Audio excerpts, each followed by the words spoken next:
बाहर जिले के अमरपाटन बस स्टैंड में अव्यवस्थाओं का अंबार लगा हुआ है, लेकिन यात्रियों की सुविधाओं के लिए ना तो पानी है ना शौचालय है।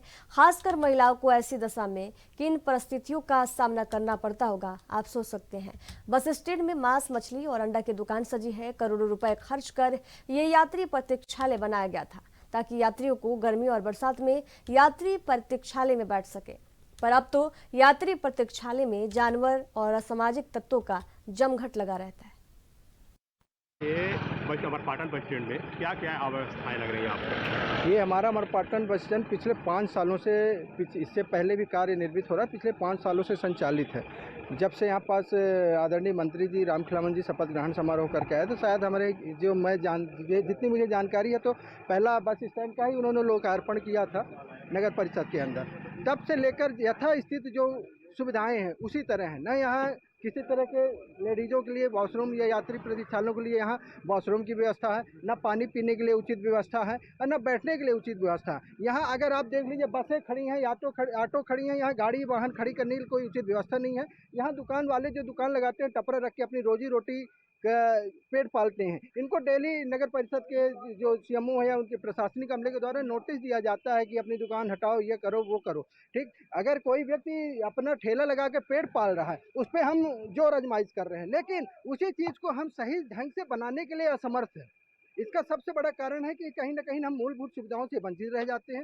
जो यात्री प्रतीक्षालय यहाँ से 60-70 गाँव के, यहाँ से रामनगर तक के और रीवा से सतना, अमरपाटन, यहाँ से के यात्री यहाँ रह के आते हैं, डेली यहाँ के आवाजान करते हैं, लेकिन उनको पीने की उचित व्यवस्था नहीं है, कहीं पानी नहीं है। अगर लेडीजें हैं, कोई अगर ये सोची कि बैठ के हम कहीं वॉशरूम कर लें, तो उनके बैठने के लिए, वॉशरूम करने के लिए जगह नहीं है। तो मैं आपके माध्यम से नगरीय प्रशासन के जो अधिकारी हैं उनसे ये दरख्वास्त करना चाहता हूँ, निवेदन करना चाहता हूँ कि जल्द से जल्द यहाँ उन उचित व्यवस्थाओं को मुहैया करा जाए। पानी का एक बोर अगर है, लेकिन उस हैंडपम्प में पाइप तक नहीं डाला गया, उस बोर में मोटर तक नहीं डाला गया।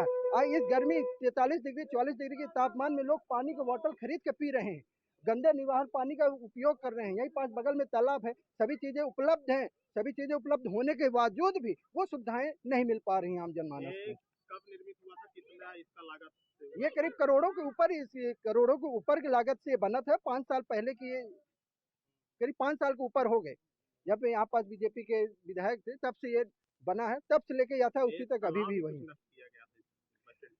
बस स्टैंड बनाने के लिए यहाँ का जो तालाब है, ये मार्केट का पानी की व्यवस्थाओं को सुचारू रूप से पूरा करता था। ये गर्मियों के मौसम में भी ये यथास्थिति भरा रहता था, लेकिन बस स्टैंड बनाने के लिए इस तालाब को भी आधा निर्माणाधीन खत्म कर दिया गया, यहाँ की बिल्डिंगों को खत्म कर दिया गया। फिर भी अगर बस स्टैंड मिला, हमारे अमरपाटन का विकास हुआ, इस चीज़ से हमें खुशी है, लेकिन बस स्टैंड बनने के बाद जो सुविधाएं हैं वो मिल पाना बिल्कुल गलत। कहते हैं कि थोड़ी बसें नहीं आ पाती, मार्केट में कहीं खड़ी होती है क्या?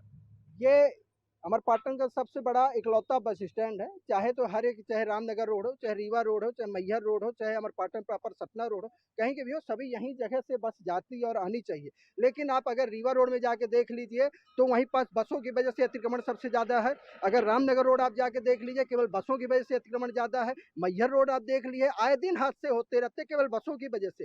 बस हर एक 2-2 सेकंड में चल चल के सवारियों को रोक के सवारी भरती हैं, जिससे वजह से पीछे वाले वाहन आने जाने में अवरुद्धता उत्पन्न होती है।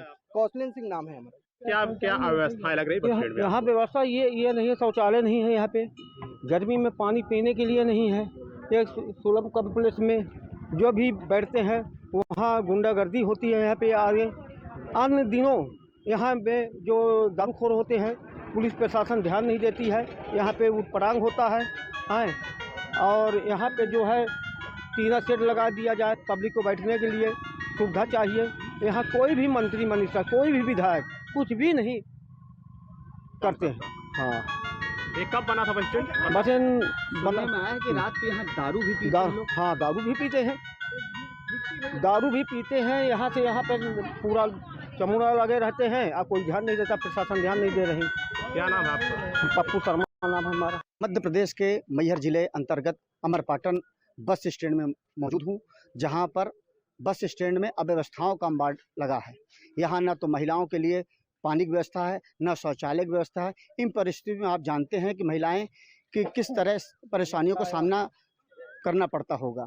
देखा जाए तो ये करोड़ों रुपया लागत से यात्री प्रतीक्षालय बना है, जहाँ पर शराबियों एवं जानवरों का जमघट लगा रहता है। देखा जाए तो यहाँ मांस मदिरा एवं दारू की दुकानें भी खुली हैं, जहाँ पर काफ़ी संख्या में लोग असामाजिक तत्व के लोग पहुँचते हैं। बस स्टैंड जरूर बना है, पर यहाँ सुविधाएं नहीं हैं जैसे सुविधा होना चाहिए। न तो पानी है, न शौचालय है, न महिलाओं के लिए प्रसाधन के लिए है। आइए हमारे साथ एक खड़े हैं, इससे पूछते हैं कि क्या है व्यवस्था, यहाँ क्या व्यवस्था है? यहाँ कुछ भी व्यवस्था नहीं है, बिल्कुल व्यवस्था नहीं है। यहाँ पे दारू भी बिकती है, मांस मदिरा भी बिकती है, और अन्यथा जो दारू वारू पीने वाले हैं वो भी यहाँ पे जमघट लगा रहता है। लड़कियों बच्चे जो निकलते हैं उनको भी वो करते हैं, इसलिए। क्या यहाँ शाम को भी जमघट लगती है दारू की? हाँ, शाम को भी लगती है 9 बजे के बाद। 9 बजे। यात्रियों के लिए क्या यहाँ व्यवस्था कुछ है? कुछ भी व्यवस्था नहीं है सर, कुछ भी व्यवस्था नहीं है। जैसे जैसे यहाँ पे टीना सेट किया जाए, कोई गर्मी में बैठने के लिए व्यवस्था, कुछ भी व्यवस्था नहीं है यहाँ पे। यात्रियों पानी वगैरह? पानी वगैरह कुछ भी नहीं है। हमने सीएमओ साहब से भी कहा था कि थोड़ा पानी की व्यवस्था करवा दीजिए, कोई भी नहीं करवा रहे, न प्रशासन सुना है, न शासन सुना है, न कोई भी सुना है। ठीक है, क्या नाम लिखते हैं आप? हम पप्पू शर्मा यात्री थे जिनके द्वारा कई कमियां बताई गई है। मैं एएनबी न्यूज़ से प्रदीप कुमार शुक्ला, मैहर।